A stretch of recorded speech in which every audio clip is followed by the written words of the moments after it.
ओम सतम तेरुच्चम हायस्त्वान हे युगे वीणे ओ वस्त्रधारी कष्ट चरितकारी कृशम इंद्राग्नो विश्वे देवा स्तनु मंदरता सोते ये मानः। ये अथर्ववेद का श्लोक है। और आज जो मैं वीडियो बनाऊंगा वो आज का मेरा वीडियो का ये रहेगा। अब नया वर्ष प्रारंभ होने वाला है 19 मार्च से, तो मैं ये बताऊंगा कि भाई ये इसी विषय पे नव वर्ष पे ही वीडियो बनेगी मेरी, जिसका शीर्षक रहेगा कि विश्व नव वर्ष की शुभकामनाएं। सारे विश्व को नव वर्ष की शुभकामनाएं और सृष्टि का प्रथम दिन। तो देखिए, जो सृष्टि का प्रथम दिन था आज उसको 1,96,8,53,127 वर्ष हुए हैं। तो दुनिया को बने ये विश्व में किसी के पास हिसाब नहीं है, ये केवल हिसाब है तो आर्यों के पास है। अनादि काल से हम हर वर्ष की गिनती करते आए हैं। तो जैसे ये वेद हैं, वेदों के माध्यम जैसे ये द्वापर, सतयुग, द्वापर, त्रेता, कलयुग, इन युगों की गणना से करके हमने सृष्टि का सम्मत आज निकालते हैं। अब भाई अनादि काल में तो आर्य ही तो थे। जब सृष्टि की उत्पत्ति हुई तो परमपिता परमात्मा ने मनुष्यों में आर्यों को ही भेजा, तो विद्वानों को भेजा। मूर्ख होते तो आज ऐसे बम एटम बम बना पहले ही से पृथ्वी को नष्ट कर देते, तो कहाँ चलने पाती।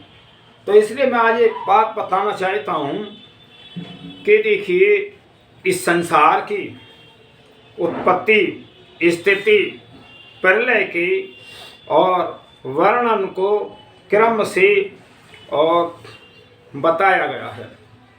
वैदिक परंपरा के अनुसार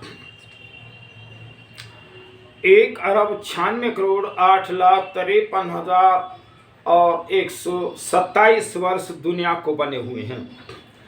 अब मैं ये भी बताऊंगा भाई ये कैसे जाने। तो मूल प्रकृति है इस संसार का, उपादान कारण मूल प्रकृति है, जो सत, रज, तम नामक 3 सूक्ष्म पदार्थों, परमाणुओं की सम्य अवस्था का नाम है। तो देखिए, जो प्रकृति बनी है, जो परमात्मा ने बनाई, उसमें 3 गुण हैं उसके भी, सत्व, रज और तम। तो इसी पे आज चर्चा रहेगी। ईश्वर इन 3 सूक्ष्म पदार्थों को लेकर महतत्व, बुद्धि तत्व नामक पदार्थों को बनाता है। ये सृष्टि की रचना का विषय है कि सृष्टि की रचना कैसे परमात्मा बनाता है, उसका ही विषय रहेगा। तो फिर इस महतत्व से ईश्वर अहंकार नामक पदार्थ का निर्माण करता है। अहंकार के द्वारा ही जीव आत्मा स्वयं की अनुभूति करता है कि मैं एक चेतन जीव हूँ। तो अहंकार पदार्थ है हमारे अंदर, जो जीव आत्मा इसको ये समझता है कि मैं एक आत्मा हूँ। और वो अहंकार तत्व जो वो प्रकृति से है। इस अहंकार से ईश्वर ने 5 ज्ञानेंद्रियाँ और 5 ज्ञानेंद्रियाँ नेत्र, श्रोत्र, वाणी, रसना, त्वक और इन 5 इंद्रियाँ हस्त, पाद, वाणु, उपस्थ और मूल इंद्रिया आदि, वायु, मल त्यागने वाली इंद्रियां और एक मन, 5 तन मात्राएं शब्द और तन मात्राएं स्पर्श, तन मात्राएं रूप, तन मात्राएं रस और तन मात्र गंध, तन मात्र इस प्रकार कुल 16 पदार्थ बनाए। तो ये प्रकृति की जो रचना हुई है वो मैं रचना कोई लेकर चल रहा हूँ। तो फिर उसके बाद में 5 तन्मात्राओं से सूक्ष्म भूतों से 5 स्थूल भूत पृथ्वी, जल, अग्नि, वायु और आकाश का निर्माण किया। तो पहले वो जो आत्मा के और वो सारे तत्व परमात्मा ने बनाए, और फिर जो है अग्नि, जल, वायु, आकाश जो 5 तत्वों से संसार बनाया दिव्य। और इन 5 स्थूलों के संयोग से पृथ्वी, चंद्र, सूर्य आदि विशाल ग्रह, उपग्रह, नक्षत्रों की रचना की, जो हम जीवों के जीवन के आधार हैं। तो ये परमात्मा की जो रचना संसार में की है क्रम वाइज, उसी को मैं बता रहा हूँ। और ये सारी क्रम वाइज वेदों की गणना है। सजीव सृष्टि के रूप में पृथ्वी पर सर्वप्रथम वृक्ष, वनस्पतियाँ को बनाया, और फिर जल, थल और नभ में विचरण करने वाले कृमि, कीट, पतंग, पक्षी, पशु आदि का निर्माण किया। और सृष्टि में उत्पन्न प्रथम पशु, पक्षी, मनुष्य आदि की उत्पत्ति ईश्वर स्वयं पृथ्वी में और विभिन्न गर्भों की रचना करके करता है। माता पिता के संयोग के बिना उत्पन्न होने से इन्हें अमैथुनी सृष्टि कहा जाता है। परमात्मा शुरू में तो भाई अमैथुनी सृष्टि होती है, कोई माता पिता तो होते नहीं। तो वो जो अमैथुनी सृष्टि जो है पृथ्वी के तह में से जो सारे प्राणियों का एक जो गर्भ है वो पृथ्वी है, तो उसमें से पैदा होते हैं। अमैथुनी सृष्टि कहा है। माता पिता के संयोग के बिना उत्पन्न होने से इन्हें अमैथुनी सृष्टि कहा जाता है। अमैथुनी सृष्टि में उत्पन्न पशु, पक्षी, मनुष्य आदि और बच्चों के रूप में पैदा होकर और युवा ही पैदा होते हैं, तथा ये संख्या में भी सैकड़ों हजार होते हैं। अमैथुनी सृष्टि के युवा माता पिताओं के संयोग से आगे नई सृष्टि का निर्माण होता है, इसे मैथुनी सृष्टि कहते हैं। यह संसार और कार्य प्रकृति 4 अरब 32 करोड़ वर्ष तक बना रहता है। परमात्मा ने जब सृष्टि बनाई तो इसकी अवधि 4 अरब 32 करोड़ वर्ष रखी थी। अभी आप जो गाड़ी खरीद के लाते हैं तो गाड़ी में कंपनी वाला भी तो कहता है कि 2 लाख किलोमीटर चलेगी मेरी गाड़ी, क्योंकि कंपनी में वो बनी है। ऐसे इस जो सारा संसार रूपी गाड़ी का जो मालिक है परमपिता परमात्मा है, तो उसने इसकी अवधि भी रखी है। तो वो कहते हैं 4 अरब 32 करोड़ वर्ष बना रहता है, और इसे सृष्टि का स्थिति काल, कार्यकाल कहते हैं, तथा इतने ही वर्षों तक यह प्रलय अवस्था में रहता है, और इसे सृष्टि का प्रलय काल कहते हैं, क्योंकि वर्तमान में इस सृष्टि को बने 1 अरब 96 करोड़ 8,53,000 और 127 वर्ष में अब ये प्रारंभ हो जाएगा 27वां। 26 वर्ष तो अब समाप्त हो जाएंगे। 19 मार्च से 27वां सृष्टि का दिन प्रारंभ हो जाएगा। तो फिर वह आते ही लगभग 2 अरब 36 वर्ष तक आगे की यह सृष्टि इसी प्रकार चलती रहेगी। तो आगे जो समय है लगभग 2 अरब 36 करोड़ वर्ष अभी और बाकी रहेगा। फिर प्रलय की प्रक्रिया, जैसे ये तो उत्पत्ति का बताया, अभी सृष्टि का विनाश कैसे होगा, कौन से पदार्थ पहले नष्ट होंगे और कौन से बाद में होंगे।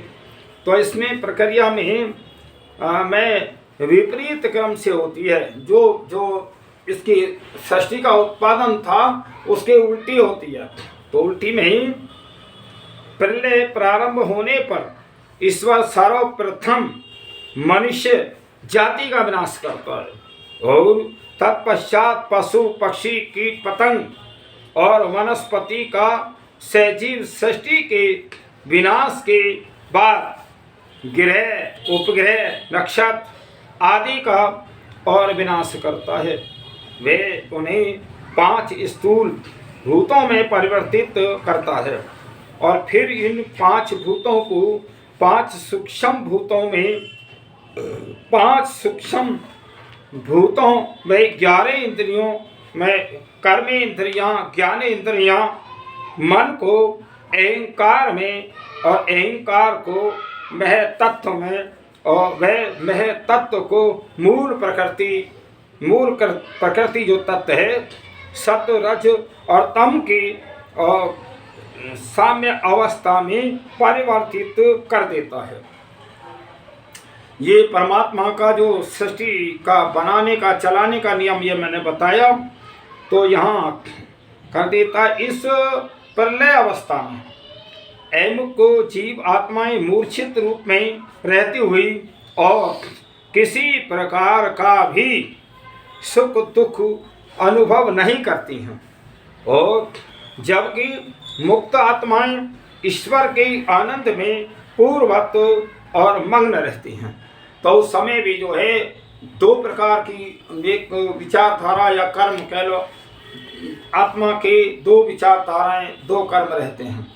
जो मुक्त आत्माएं होती हैं मोक्ष में होती हैं, ईश्वर के निकट रहती हैं और जो प्रकृति में जो शरीर छोड़ कर के और उनको शरीर का साधन तो मिला ना, तो वो भी जो है एक मूर्छित अवस्था में रहती हैं, अचेत अवस्था में रहती हैं। उन्हें कोई उन्हें ज्ञान कुछ नहीं होता।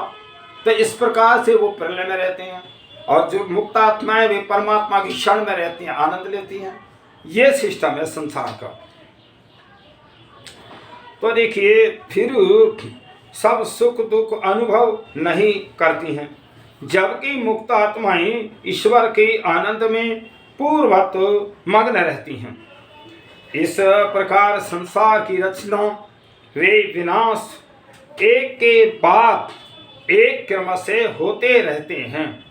यह रचना वे विनाश का क्रम अनादिकाल से इसी प्रकार होता आया है।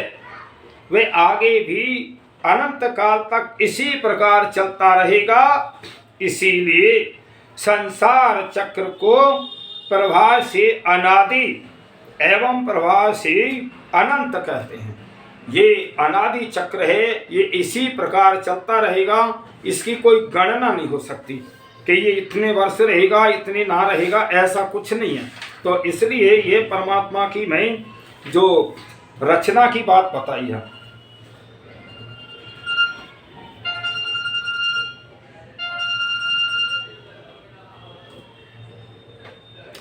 इस जगत के निर्माण में मूलतः कौन से तत्व कारण हैं? जो ये संसार बनता है उसमें कौन से कारण हैं? अथवा इस जगत का निर्माण किन अविभाज्य सूक्ष्म तत्व और घटकों से हुआ है? इस पहेली को आधुनिक पाश्चात्य विज्ञान अभी तक सुलझा नहीं पाया है।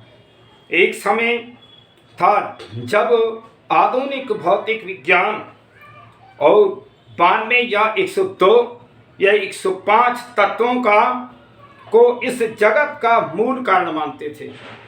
भाई बीच बीच में शिक्षा जब कहना लुप्त सी हो जाती है तो और जो विचारधाराएं आगे बढ़ जाती हैं। जब वेद की विद्या थोड़ी लुप्त हुई तो और विद्याएं बढ़ गई, कहीं अंग्रेजी की कहीं कुछ और साइंस वाले बढ़ गए। तो उन्होंने ये कहा है, उन्होंने कहा है 92 या 102 105 तत्वों का और जब इस जगत का मूल कारण और अविभाज्य सूक्ष्मतम घटक मानता था। तो फिर इस सिद्धांत को खंडित करके इलेक्ट्रॉन, प्रोटॉन और न्यूट्रॉन को मूल कारण माना गया। अब क्वार्ट्ज का सिद्धांत अमान्य करके शक्ति को सृष्टि का मूल कारण माना जा रहा है। तो शक्ति क्या? शक्ति तो परमात्मा ही है। यह मान्यता भी न आगे कब तक चलेगी कुछ कह नहीं सकते, किंतु वैदिक ऋषियों को वेदों के प्रमाण द्वारा बहुत पहले ही इस विषय का ज्ञान था। इस जगत के निर्माण में मूलतः 3 तत्व कारण हैं। इस संसार की रचना के 3 तत्व मूल कारण हैं, और ये 3 अविभाज्य सूक्ष्मता घटक हैं। सूक्ष्मता घटक हैं जैसे सत्व, रज और तम।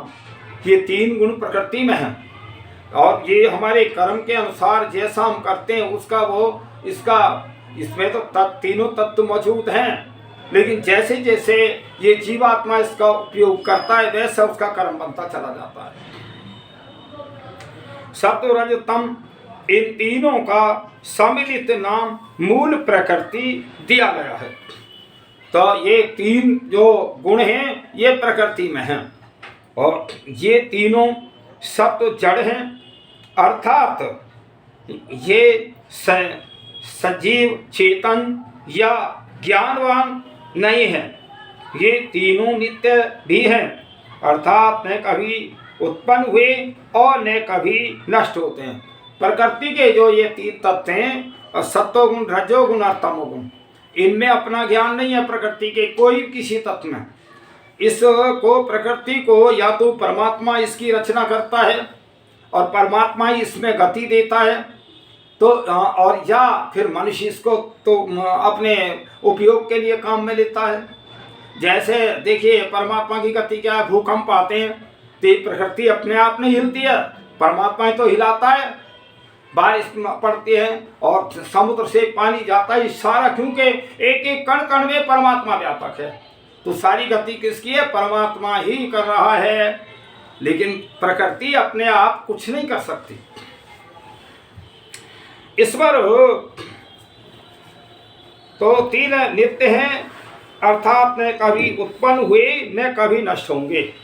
ईश्वर विभिन्न अनुपात में किए और संयोगों के द्वारा इन तीनों और कारणों मूल प्रकृति से ही 5 सूक्ष्म तत्वों की सृष्टि का निर्माण करता है।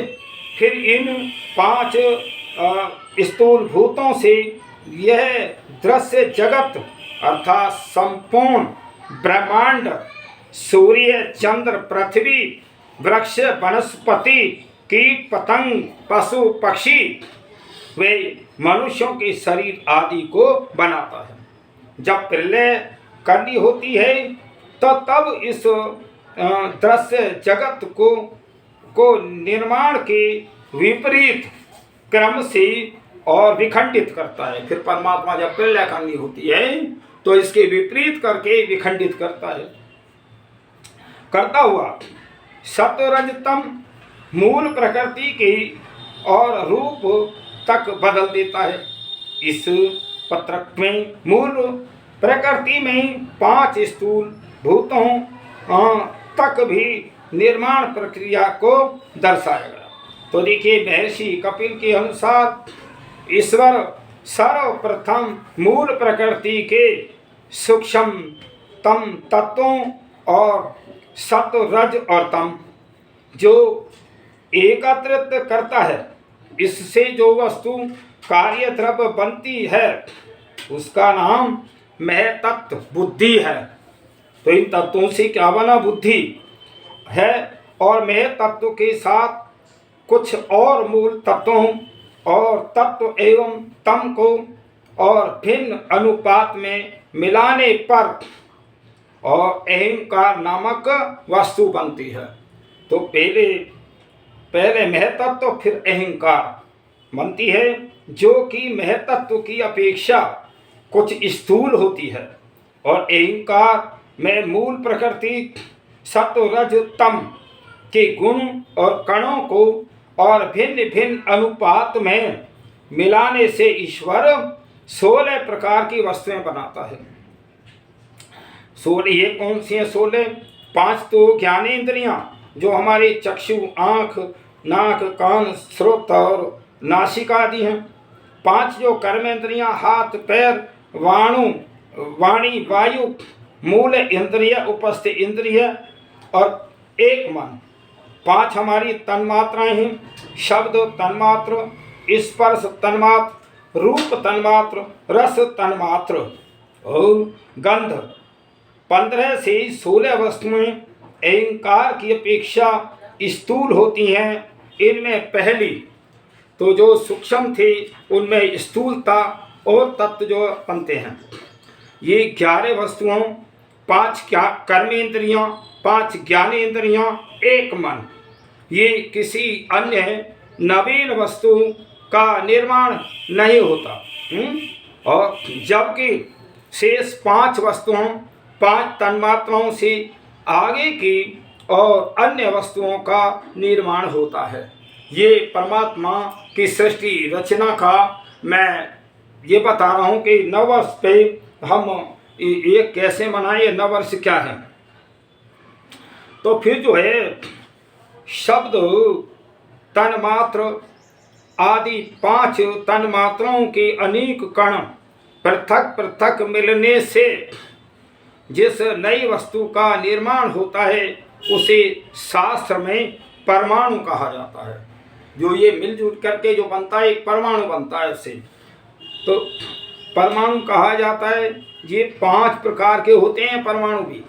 शब्द तन्मात्र से आकाश का परमाणु, और स्पर्श तन्मात्र से वायु का परमाणु, और रूप तन्मात्र से अग्नि का, रस युक्त रस तन्मात्र से जल का, और गंध तन्मात्र से पृथ्वी का परमाणु बनता है।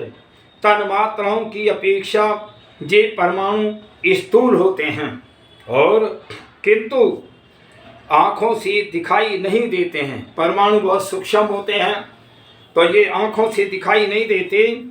इस प्रकार इन परमाणुओं को जोड़ करके सृष्टि का आगे निर्माण होता है।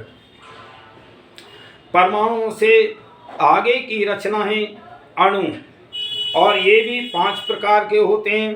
तो 60 समान परमाणुओं के मिलने से एक अणु बनता है। 60 प्रकार के परमाणुओं से मिलकर एक अणु बनता है। और जैसे 60 आकाश परमाणुओं से एक आकाश, और अणु 60 वायु परमाणुओं से एक वायु अणु। इसी प्रकार अग्नि, जल व पृथ्वी से 60 परमाणुओं से उनका एक एक अणु बनता है। तो आकाश अणु की आकाश स्थूल मूल से और मूल इकाई है, जबकि अन्य वायु आदि अणु अपने अपने वायु आदि स्थूल और मूर्तों की मूलभूतों की और ये मूल इकाई नहीं है। तो इसलिए ये जो इस प्रकार परमात्मा सृष्टि के इन तत्वों को जोड़ करके रचना करता है। 2 अणुओं के मिलने से जो वस्तु बनती है उसे और द्विगुणक कहा गया है। और द्विगुणक आकाश को छोड़कर शेष 4 पदार्थ वायु, अग्नि, जल वे पृथ्वी में ही होते हैं। तो देखिए, एक तो जो ये बच्चों को पढ़ाया जाता है ना आकाश, ये आकाश ये नहीं है जो नीला नीला सा है। यार ऋषि दयानंद कहते हैं नीला नीला तो ये जल है, आकाश कहते हैं खाली जगह को। अभी मेरा मकान आकाश में बना है, विमान आकाश में घूम रहे हैं, पक्षी आकाश में घूम रहे हैं, तो अब मैं विमान के उसके मकान के अंदर बैठा हूँ तो मैं आकाश में बैठा हूँ। अब मैं बातें कर रहा हूँ, सांस ले रहा हूँ तो भी आकाश है मेरे शरीर के अंदर। तो आकाश तत्व खाली जगह को कहा है। तो ये 5 तत्वों में अग्नि, जल, वायु, आकाश और पृथ्वी, तो ये 4 तत्व तो ठोस है और आकाश कहते हैं खाली जगह को। या यूँ मान लीजिए कि ये 5 तत्व जो ये इसमें इनका स्थान है वो आकाश है। अग्नि, जल, वायु सब आकाश में ही तो रह रहे हैं।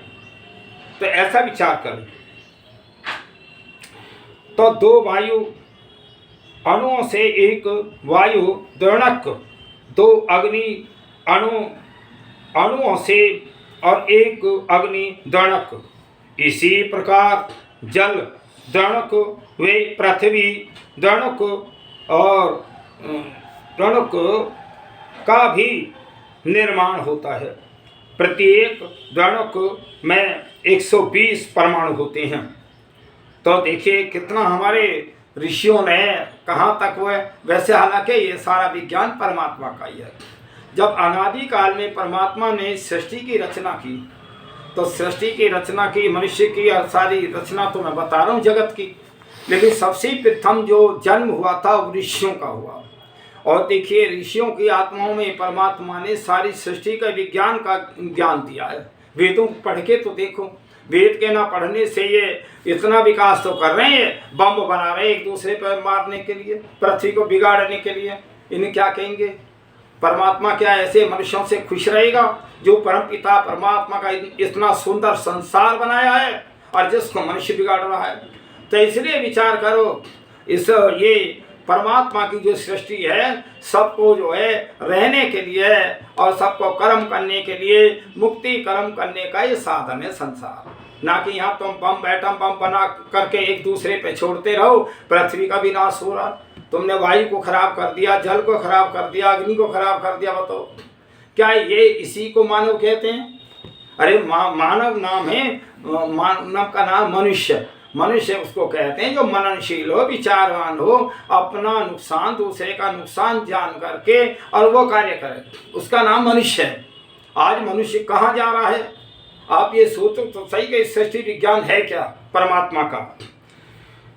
तो देखिए अर्थात वायु नामक स्थूल मूत्र के एक एक कण में 120 परमाणु होते हैं और अग्नि स्थूल और भूत की मूल इकाई 2 अग्नि द्रणक व 1 वायु द्रणक और कुल 3 द्रणक के मिलने से बनती है। अर्थात अग्नि नामक स्थूल भूत से एक कण में, तो देखिए कितने हुए यहाँ जो 3 से जो अग्नि बनी है ना, इसमें है वायु है और द्रणक से, एक तो अग्नि और वायु द्रणक से मिलने से और अग्नि के ये जो 3 पदार्थ मिलने से जो ये अग्नि बनी है, तो इसमें 360 परमाणु हैं अग्नि के अंदर। तो उसके अग्नि नामक स्थूल भूत के एक एक कण में 360 परमाणु होते हैं। जल स्थूल मूल की मूल इकाई से में 2 जल द्रणक और अग्नि के द्रणक में 1 वायु द्रणक और कुल 4 द्रणक होते हैं। अर्थात जल नामक स्थूल और भूत के एक कण में 480 परमाणु होते हैं तथा पृथ्वी स्थूल भूत की मूल इकाई है 2 और पृथ्वी द्रणक और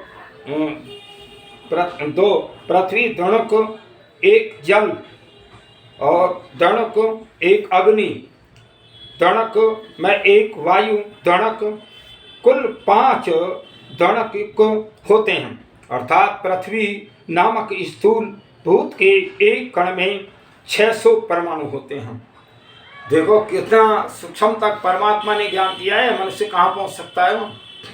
एक पृथ्वी के एक कण में और 600 परमाणु होते हैं।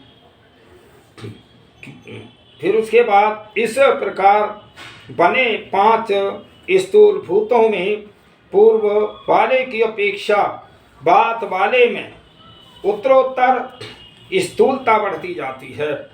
तो ईश्वर ने इन 5 स्थूल भूतों की और निमित्त अनुपात में किए गए मिश्रण से ही यह जगत बनाया है।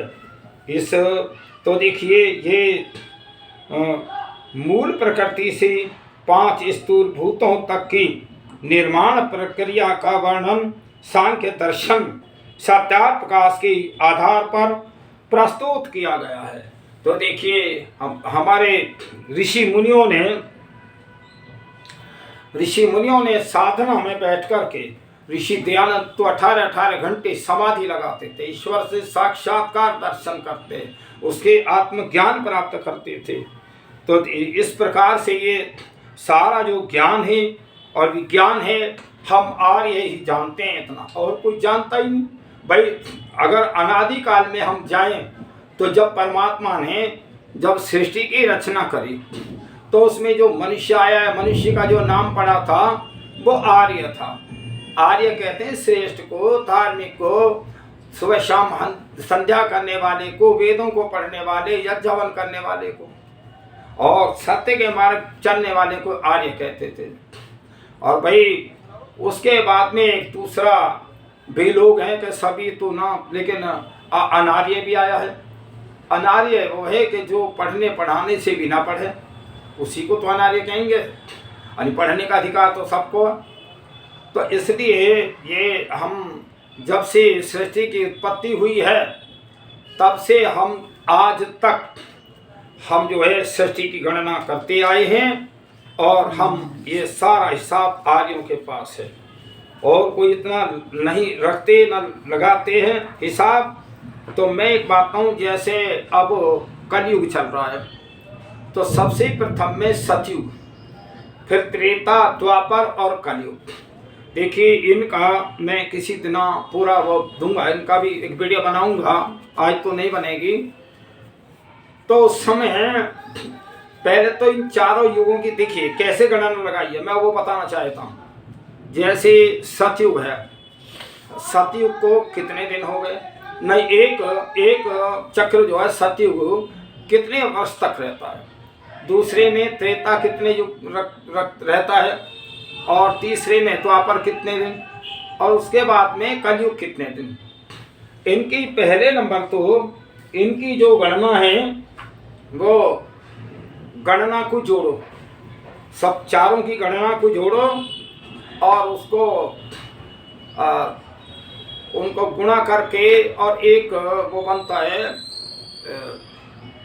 इस सृष्टि को 4 अरब 32 करोड़ हम कैसे निकालते हैं, पहले तो चारों युगों का निकालते हैं और युगों से 27 बार जो है एक वो बनता है एक मनवंतर। तो ये जो सृष्टि है 14 मनवंतर की है। आप ऐसे निकालिए कि जैसे ये सृष्टि 4 अरब 32 करोड़ वर्ष है तो 4 अरब 32 करोड़ वर्ष को आप इसमें 14 से भाग दे दीजिए, एक मनवंतर बनेगा और एक मनवंतर जो बनेगा तो उसमें 6 मनवंतर तो सृष्टि के बीत चुके हैं और 7वां ये मनवंतर चल रहा है। तो इसमें जो आप गणित की से निकालेंगे उन युगों की गिनती को और आप कैलकुलेटर के हिसाब से, वैसे कैलकुलेटर में आते नहीं है हिसाब, आप कलम से लगाएंगे चारों युगों के एक उसको गिने, फिर उसमें 27 का इस प्रकार या एक सीधा सा अर्थ है।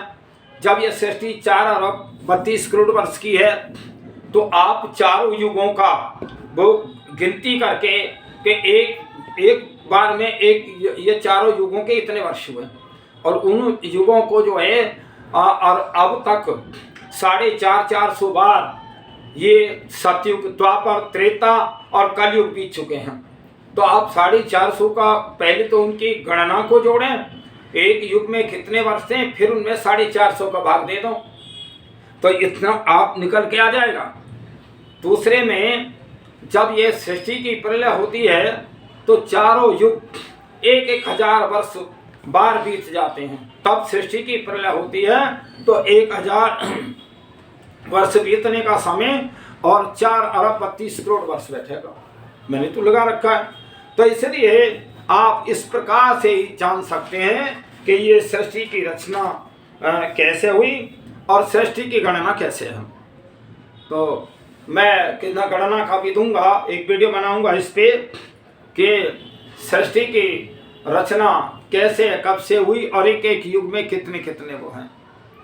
तो मैं ये बताना चाहता हूँ, आप ये सब मालूम करना चाहें, जानना चाहें तो आप वेदों को पढ़ें, आर्यों से मिले, जो हमारे ऋषि मुनि हैं और जो हमारे गुरुकुलों के आचार्य हैं वो आपको समझाएंगे, क्योंकि वो वेदों को पढ़ते हैं, वेदों से ये सारा निकलता है।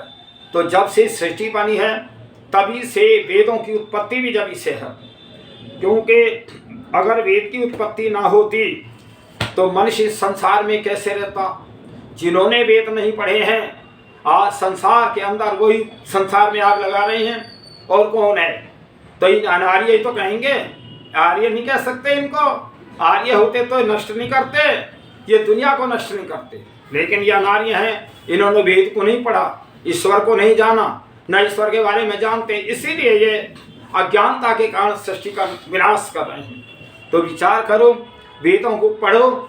और ये जो अब के नया वर्ष लग रहा है ना, और 19 मार्च को लग रहा है, संवत 2083 चल जाएगा। तो आप जो है इस हिसाब किताब को समझ सकते हैं, ऐसी कोई मुश्किल नहीं है। महर्षि देव दयानंद ने सृष्टि संवत जो ऋग्वेद आदि भाष्य भूमिका में दिया है, वेदों की उत्पत्ति और सृष्टि विषय वहाँ से पढ़ लें तो आपको पता लग जाएगा। तो हमारे विद्वान तो हमेशा देते ही रहते हैं, हम प्रत्येक वर्ष को जो है जोड़ते चले जाते हैं।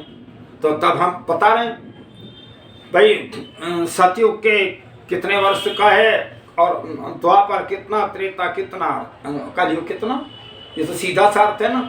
अगर हम ये गिनने लगे भाई आज तो रविवार है, कल सोमवार, मंगलवार, 12 महीने का वर्ष और फिर वर्षों को गिने और महीना के गिने, वो कठिन हो जाएगा, वो नहीं आएगा इतने। अरबों तक की गिनती का वो नहीं ठीक बैठेगा। अरबों तक की गिनती की जो संख्या है वो जो परमात्मा का ज्ञान वेदों में है वो ही सही है, उसी से आप समझ सकते हैं। और भाई जो कल परसों के पैदा हुए भी जानेंगे क्या, 2026 वर्ष हुए हैं ईसाई मत को, 1450 वर्ष है मुस्लिम मत को, और अन्य मत जो है मत पंथ हजारों प्रकार के हैं। कोई 100, 200, 400 वर्ष का, 1000 वर्ष का, कोई 500 वर्ष का, इसी प्रकार के हैं। उन्हें अगला ज्ञान कहाँ है? जब उन्होंने वेदों को पढ़ा नहीं तो जानेंगे कैसे? केवल बे मतलब की बहस करेंगे और कुछ नहीं मिलने वाला। तो इस संसार के लोगों, तुम ये सारा सृष्टि नियम जानना चाहते हो तो छोटी सी पुस्तक है महर्षि ध्यान का सत्याप्रकाशी पढ़ लो, ऋषि ध्यान के ग्रंथों को पढ़ो, ऋग्वेद आदि भाष्य भूमिका पढ़ो, संस्कार विधि पढ़ो, अन्य बहुत सारे ग्रंथों में बहुत अच्छा जो सृष्टि का निर्माण और विनाश सबका, तो ये सारी व्यवस्था वो परम पिता परमात्मा की है जो कण कण में व्यापक है। हमारी सारी व्यवस्था कर रहा है परमात्मा। देखो ना कितना विज्ञान, कितना वो ईश्वर का है, और वो सारा जो है इस विज्ञान के माध्यम से संसार चला रहा है परमात्मा। वो ही न्याय करता है, वो ही पालन करता है, वो इस सृष्टि को चलाता है। हमें उसे परम पिता परमात्मा की प्रार्थना उपासना करनी चाहिए और उसके स्थान में अन्य किसी की भी नहीं करना चाहिए।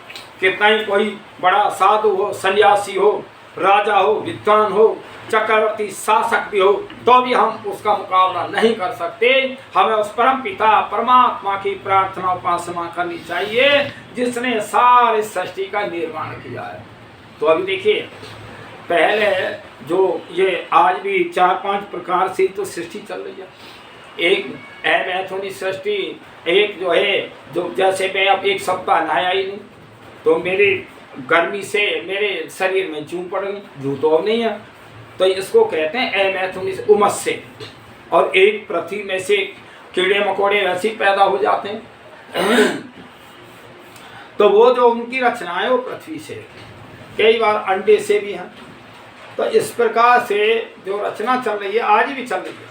और जब शुरू में जब सृष्टि की उत्पत्ति में परमात्मा ये पृथ्वी की में से ही सारे प्राणियों के जन्म होते हैं, झिल्ली की बतौर जैसे आज भी हम जब माँ के गर्भ से बच्चा आता है तो झिल्ली में आता है पॉलिथीन से, इसी प्रकार झिल्ली नुमा प्रकृति में पूरी बॉडी बन के जब तैयार हो जाती है तो तब यह पृथ्वी पे आता है नौजवान।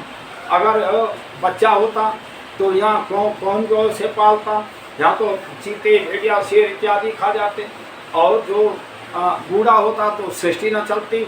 इसलिए परमपिता परमात्मा ने सभी के जो जोड़े बनाए वो नौजवान बनाए, स्त्री पुरुष के जोड़े नौजवान बनाए, और कुछ मेरे ख्याल में वो लाखों या हजारों की संख्या में जगह जगह बनाए।